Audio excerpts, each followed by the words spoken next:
नमस्कार। चलिए आज सरकार की एक ऐसी स्कीम को समझते हैं जो छोटे कारोबारियों के लिए एक बहुत बड़ा सहारा बन सकती है। नाम है मुद्रा लोन स्कीम। तो सीधे मुद्दे पर आते हैं। तो जरा सोचिए, 20 लाख रुपए तक का लोन, और वो भी बिना कुछ गिरवी रखे। जी हाँ, बिल्कुल सही सुना। यही इस स्कीम की सबसे बड़ी और कह सकते हैं सबसे दिलचस्प बात है। यही वो चीज़ है जो इसे बाजार के दूसरे लोन से एकदम अलग बनाती है। और बात सिर्फ बिना गारंटी के लोन तक ही सीमित नहीं है।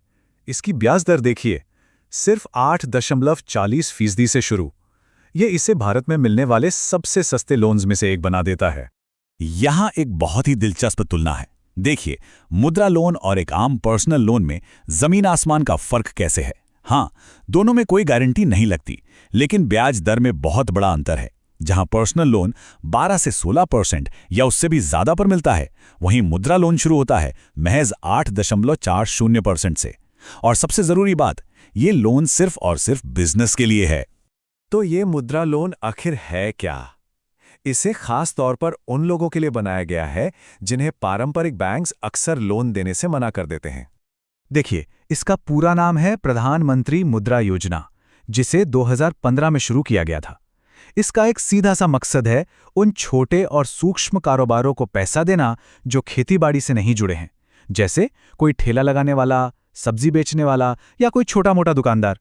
इसकी कुछ खास बातें हैं। पहली, कुछ भी गिरवी रखने की जरूरत नहीं। दूसरी, शिशु कैटेगरी के लोन पर कोई प्रोसेसिंग फीस भी नहीं लगती। तीसरी, ये दुकानें, सैलून या फूड स्टॉल जैसे गैर कृषि व्यवसायों के लिए हैं। और चौथी और सबसे अहम बात, अप्रूवल के लिए सिबिल स्कोर ही सब कुछ नहीं है।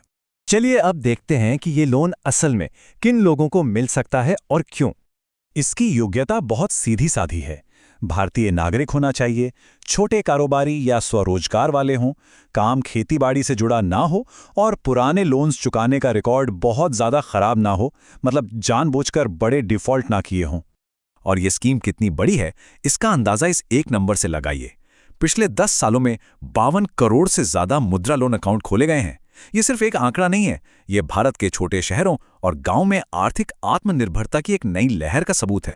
और अब देखिए कि इस आर्थिक लहर को सबसे ज्यादा ताकत कौन दे रहा है। कुल लाभार्थियों में से 68%, सोचकर देखिए, 68% महिलाएं हैं। ये सिर्फ महिला उद्यमिता को बढ़ावा देना नहीं है, ये परिवारों और पूरे के पूरे समुदायों को मजबूत करने की एक दूरदर्शी सोच है। जब एक महिला आर्थिक रूप से सशक्त होती है तो उसका असर पूरी पीढ़ी पर पड़ता है। और ऐसा क्यों है? इसकी एक वजह यह भी है, महिला उद्यमियों को प्रोत्साहित करने के लिए उन्हें ब्याज दर पर 0.25% की एक खास छूट भी दी जाती है। ये एक छोटा लेकिन बहुत ही महत्वपूर्ण कदम है। अब समझते हैं कि इस स्कीम के तहत कितने तरह के लोन मिलते हैं और उन्हें अप्रूव होने में अंदाजन कितना समय लगता है।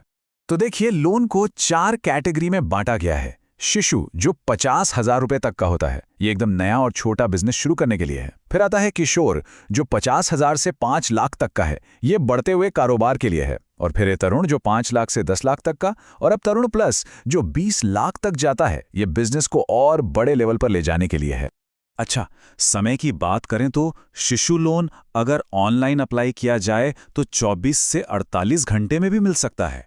किशोर लोन में 1 से 2 हफ्ते और तरुण या तरुण प्लस जैसे बड़े लोन में 2 से 4 हफ्ते तक लग सकते हैं, क्योंकि उसमें डॉक्यूमेंट वेरिफिकेशन थोड़ा ज़्यादा होता है।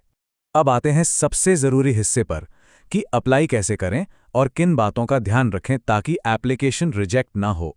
तो अप्लाई करने के 2 मुख्य रास्ते हैं। पहला, किसी भी सरकारी या प्राइवेट बैंक की ब्रांच में जाके ऑफलाइन अप्लाई किया जा सकता है, या फिर udyamitra.in या जनसमर्थ.in जैसे ऑनलाइन पोर्टल्स पर घर बैठे भी अप्लाई कर सकते हैं, जहां बस फॉर्म भरकर डॉक्यूमेंट्स अपलोड करने होते हैं। ऑनलाइन प्रोसेस तो बहुत ही सीधा है। पोर्टल पर जाइए, अप्लाई नाउ पर क्लिक करिए, बिजनेस की जानकारी भरिए, आधार पैन जैसे डॉक्यूमेंट्स अपलोड करिए और आखिर में आधार से जुड़े OTP के जरिए साइन कर दीजिए। बस हो गया। अब रिजेक्शन के कारणों पर ध्यान देना भी जरूरी है। अगर पुराने लोन समय पर नहीं चुकाए हैं, चेक बाउंस हुए हैं, डॉक्यूमेंट्स अधूरे या गलत हैं, या पहले से ही बहुत सारे लोन चल रहे हैं जिनकी EMI नहीं भरी जा रही है, तो हाँ, एप्लीकेशन रिजेक्ट हो सकती है। चलिए, अब कुछ आम सवालों के तेजी से जवाब जान लेते हैं जो अक्सर लोगों के मन में आते रहते हैं। पहला सवाल, क्या नौकरी करने वाला व्यक्ति ये लोन ले सकता है? जवाब है जी हां, बिल्कुल ले सकता है, लेकिन सिर्फ नौकरी के साथ साथ कोई साइड बिजनेस शुरू करने के लिए। इस पैसे का इस्तेमाल निजी खर्चों जैसे बाइक या घर का सामान खरीदने के लिए नहीं किया जा सकता।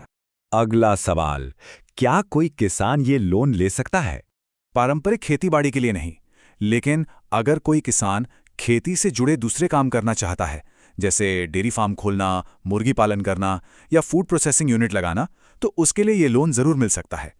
और आखिर में एक बहुत जरूरी सवाल, क्या ये लोन सिर्फ एक बार मिलता है या इसे दोबारा भी लिया जा सकता है?